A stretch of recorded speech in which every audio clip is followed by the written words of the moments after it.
Carl, Pam, and Lionel. And Lionel's, there's Carl. Yep. And Pam is on Zoom as well. Maybe see two of you. Yeah, Pam should be joining us as well. There you go. All three of you. Good to see you all. So I see you've crossed me out in my 5 minutes. So my 5 minutes is a personal submission. It's not part of Federated Farmers. Someone's just done that. It's 15 minutes and you just talk for the last 5. How's that grab you? We've combined the 10 and 5. I'll be able to follow the time. Okay, that's fine. Rightio. Fire away, whoever wants to talk. All right, so I'll start. What we'll do is we'll probably go through our submission. We'll give Pam time to go through her submission, and then you can ask questions to all of us. Because Pam, as a resident of Banks Peninsula, has much more intended views in terms of what the actual outcomes are of the plan, and being a representative as well. All right, so I presume that all councillors have read our submission. So we'll just just go over a few key points. Yep. Just section 1.10 is just because we haven't had a huge amount of membership involvement in annual plans this year, but there is a lot happening in the regulatory space. So that may be why there's a bit lower response rate to the consultation process this year. So, Carl, I'll just add there that the consultation that City Council have had has been enormous over the last 6 weeks almost. Banks Peninsula meets sites for us, water services bill, or well, not bill, but water services, and whether they should be in-house or new organisation, plan change 7. The list of consultation is just endless at the moment. Yeah, so it just backs up what the comment there.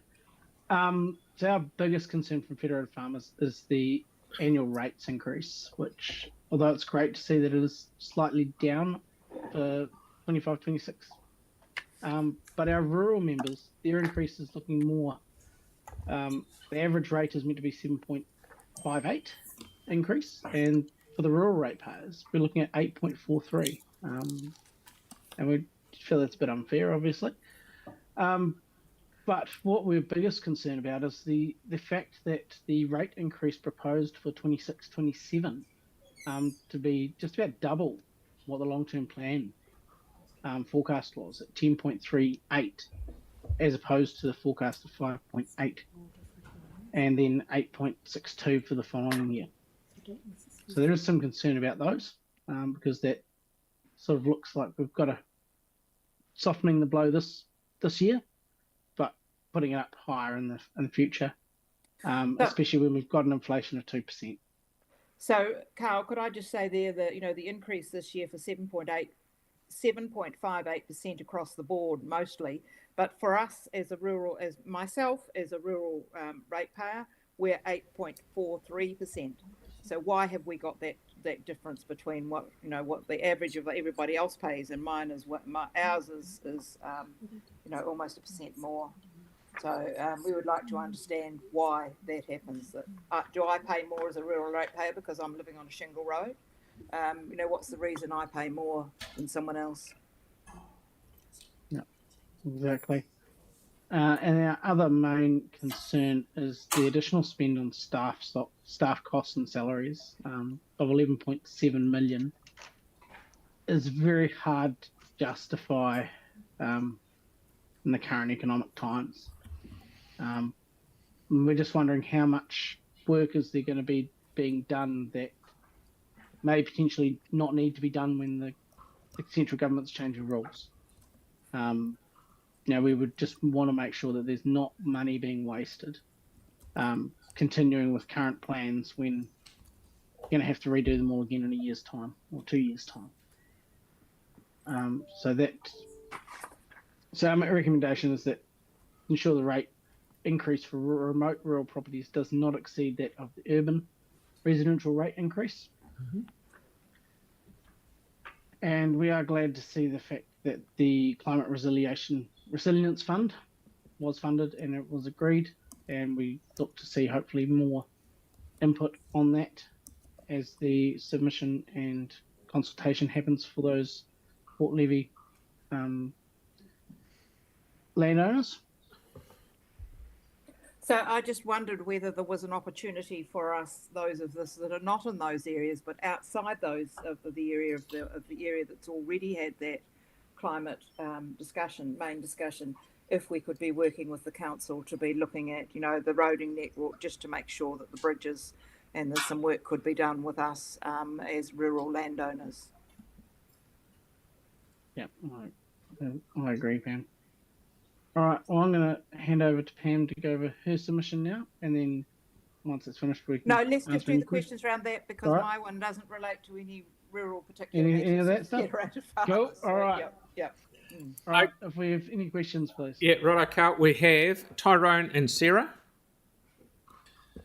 Hi, thanks all for the submission, and really clear. And I absolutely hear you over the rural ratepayer rises. It's been pretty tough. So are you advocating that? So obviously we've just done a process of doing a coastal hazards adaptation plan for Littleton Harbour and Port Levy as discussed. So are you advocating that Akaroa Harbour and areas around there should be the primary focus for the next cab off the rank, as it were, to help defend our rural communities? I would say yes. If there was a possibility, it'd be nice to have two of them going at once, but the cost of it may not be. But certainly our roading networks are important, and the state highway links are vital. If we don't have that state highway link, we won't have our communities. So yes, we need to be working on that. Thanks, Pam. Yep, right. So that's both. Sarah's question was answered with that one. So Pam, would you like to carry on with yours, please?